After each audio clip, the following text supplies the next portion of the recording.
Lots of different simulations for safe withdrawal rates. This is actually pretty interesting. And if you, excuse me, okay. If you know me, I take the safe withdrawal rates somewhat, I don't want to say issue. I'm not all that, I don't pay that much allegiance to it, frankly, just because I think too many people, there's too much that we don't know to say this is what happened, that's we can say that will happen. I don't believe that for 2 seconds flat.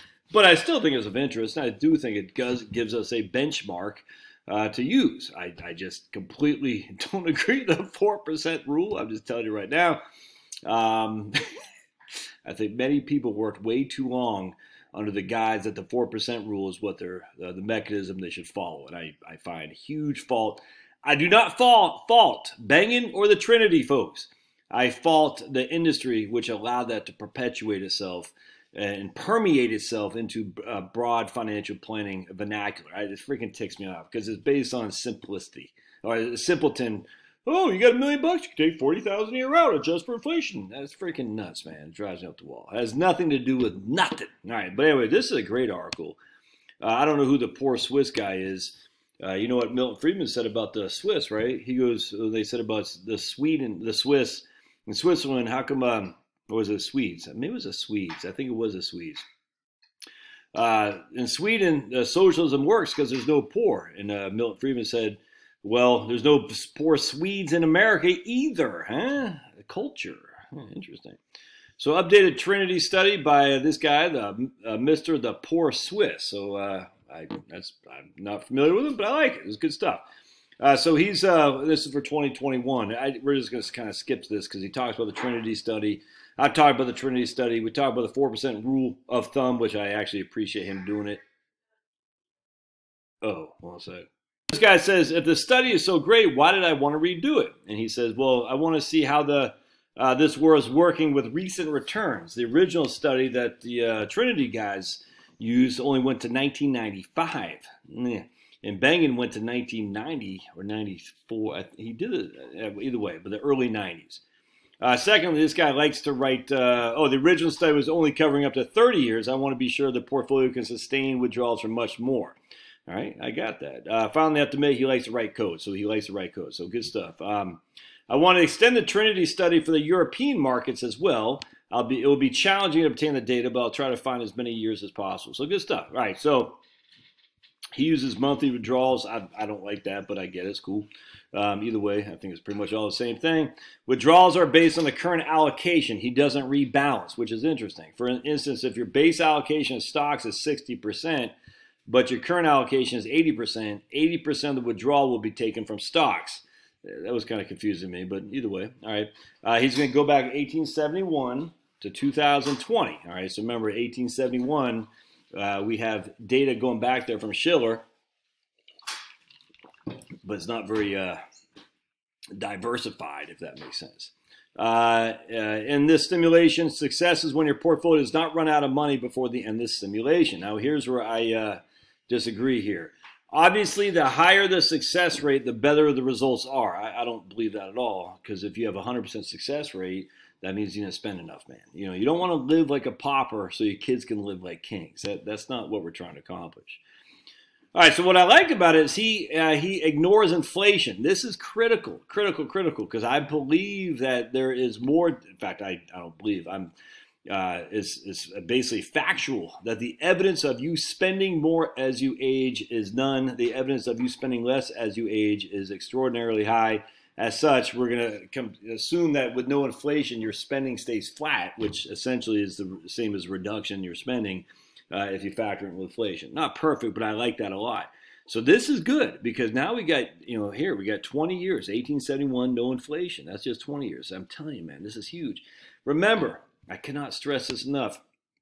If your spending drops, as all the various data sets show us now, I don't think many people disagree with that. Now, they might disagree with why that happens. Well, that's a different argument.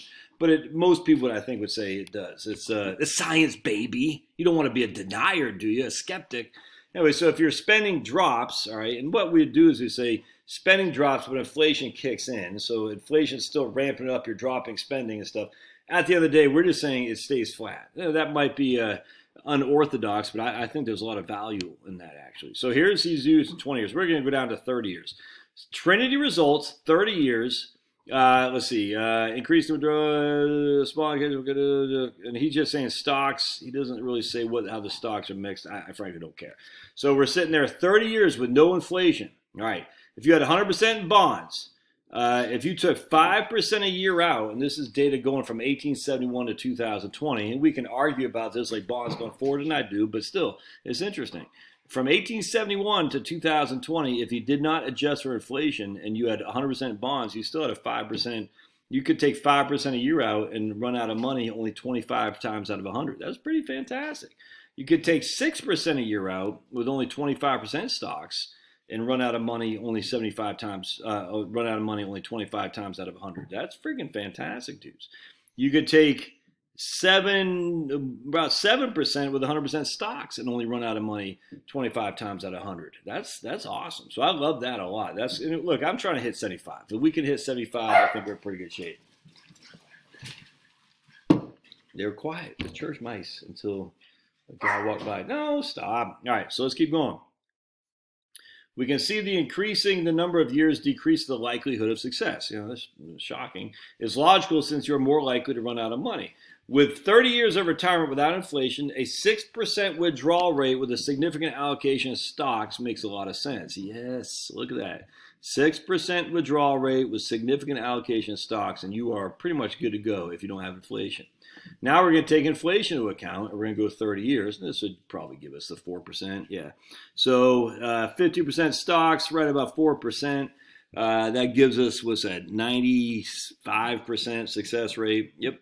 And if we go 6% here with 50% stocks, we're looking at about a 50% success rate.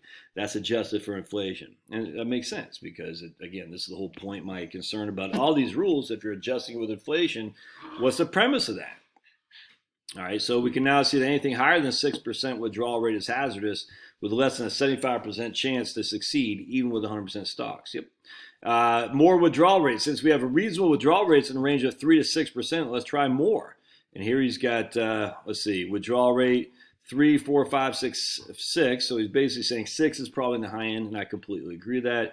3 is on the low end, and I completely agree with all this. This is adjusted for inflation. This is what I say, 5% with 50% stocks, 75% stocks. Look at that, man. You're sitting there between 55 and 75% success rate or 77% success rate.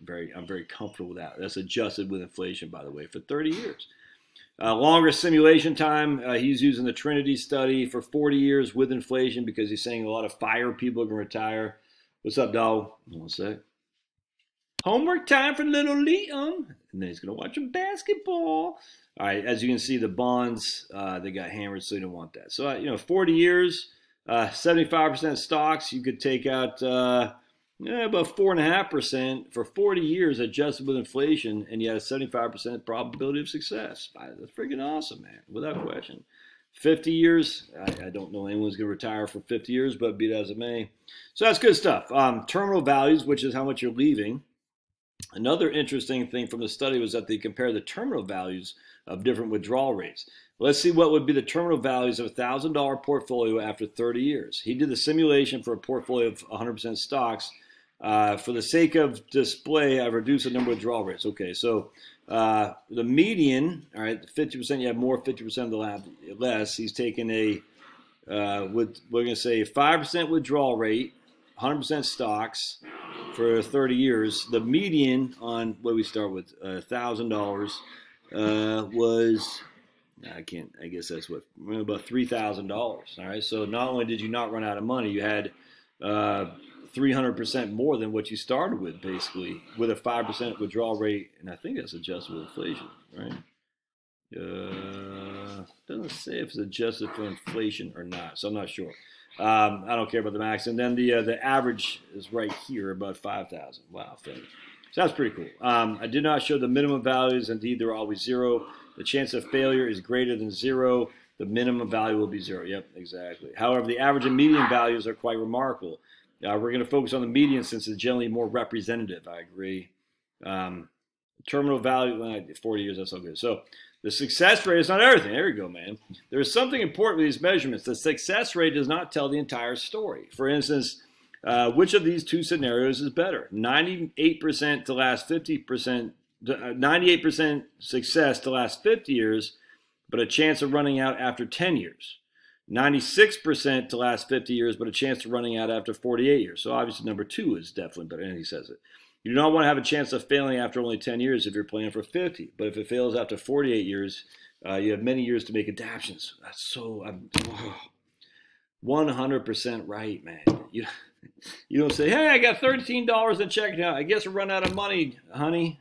No one lives like that. Anyway, so I'll let you guys read this. Good article. I'm not sure who this dude is. I like it.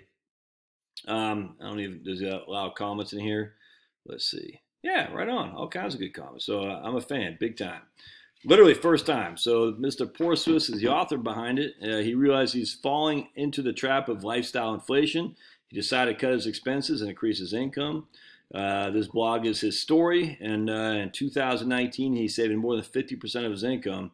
All right, man, good stuff. So subscribe to his stuff. I think it's a great report. All right, love to hear your comments. We'll see ya.